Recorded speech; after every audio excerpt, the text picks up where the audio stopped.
Ivanka Trump की हत्या करने की धमकी उनकी तरफ से दी गई है। आईआरजीसी समर्थक है ये। इराकी मिलिशिया कमांडर मोहम्मद अल सादी कासिम सुलेमानी के बदले इवांका की हत्या की धमकी दे रहा है। अब ये युद्ध अमेरिका तक फैलते हुए नजर आएगा। ये पहले से ही कयास तेज हो गए थे, क्योंकि दुनिया भर में ईरान के प्रॉक्सी बैठे हुए हैं। इसमें से एक है मोहम्मद अल सादी, जो कि आईआरजीसी समर्थित है। वो कह रहा है कि इवांका ट्रंप की हत्या करेगा, और अगर ये नहीं चाहते हैं तो सीधे सीधे इस युद्ध को डायवर्ट करने का प्रयास है। इराकी मिलिशिया कमांडर मोहम्मद अल सादी, जिसका समर्थन आईआरजीसी करता है, कासिम सुलेमानी के बदले इवांका की हत्या की धमकी दे दी गई है। डोनाल्ड ट्रंप की बेटी इवांका, जिसे यह धमकी दी जा रही है।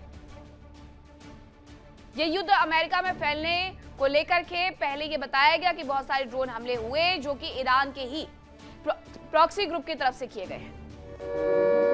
वहीं रूस को भी आपको बता दूं कि रूस को संवर्धित यूरेनियम सौंपने के लिए ईरान तो तैयार हो गया है। वो अमेरिका को नहीं देना चाहता है, लेकिन अमेरिका के बजाय रूस को अपना यूरेनियम सौंपने के लिए तैयार नजर आता है।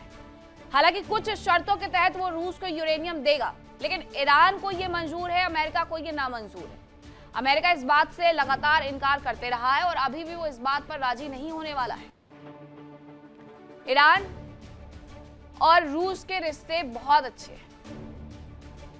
रशिया ही वो देश है जिसने ईरान को समर्थन दिया न्यूक्लियर पावर प्लांट बनाने के लिए, और अभी भी उनकी ही बहुत सारी कंपनी है जो कि बुशहर पावर प्लांट का दूसरा और तीसरा चरण तैयार कर रही थी। लेकिन इन सब के बीच में युद्ध शुरू हो जाता है।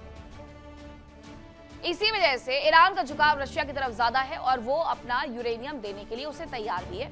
रशिया भी उसे रखने के लिए तैयार है, लेकिन रशिया भी बहुत सारे सैंक्शन झेल रहा है अमेरिका के, और अगर उसने अमेरिका के ना कहने के बावजूद ये अपने यहां पर संवर्धित यूरेनियम रख लिया तो उसके ऊपर सैंक्शन और बढ़ जाएंगे। अमेरिका की मंजूरी इसमें जरूरी है। अमेरिका और ईरान के बीच समझौते के प्रयास बहुत किए जा रहे हैं। मध्यस्थ देश अपना पूरा जोर लगाए हुए हैं, लेकिन दोनों ही पक्ष अपनी जिद पर अड़े हैं। दोनों को अपनी मांगों से कम पर कोई भी समझौता मंजूर नहीं है, और दोनों ही मांगे एक दूसरे को नामंजूर नजर आती है। ऐसे में सवाल यह है कि क्या दोनों के बीच में कभी समझौता हो भी पाएगा या नहीं। चीन ने यूएस आर्मी की तारीफ कर दी है। अमेरिका के पास सबसे बेहतरीन सेना है, यह भी कहा जा रहा है। ईरान को परमाणु हथियार नहीं बनाने देंगे, यह डोनाल्ड ट्रंप की तरफ से कहा जा रहा है। तो राष्ट्रपति ट्रंप की ईरान को चेतावनी भी है। दूसरी तरफ यूएस आर्मी की तारीफ चीन की तरफ से की गई है। यह डोनाल्ड ट्रंप का बयान है। उनका कहना है कि अमेरिका के पास सबसे बेहतरीन सेना है और ईरान को परमाणु हथियार नहीं बनाने देंगे। ये वही बातें फिर से एक बार दोहराते हुए नजर आ रहे हैं। हालांकि इस बार जो मसौदा तैयार किया गया है उसमें एक बार फिर से ये इस बात का जिक्र ईरान ने छेड़ दिया है कि ठीक है, ईरान का जो परमाणु कार्यक्रम है वो उस पर बातचीत करने के लिए तैयार है, उस पर ब्रेक लगाने के लिए तैयार है। लेकिन अब क्या ये मसौदा एक बार फिर से स्वीकार होगा या अस्वीकार होगा, ये जरा देखना होगा। तो राष्ट्रपति डोनाल्ड ट्रंप दिन में 3 बार ईरान को तबाही की तस्वीर दिखाने का अल्टीमेटम देते हैं और उसके बाद इस पूरे युद्ध विराम को आगे बढ़ा देते हैं। वहीं एक और खबर है कि रूस के तेल कारोबार से जुड़ी हुई खबर है। यूएस ने रूसी तेल खरीदने के लिए 30 दिन की राहत दे दी है, 30 दिन की मोहलत दी गई है।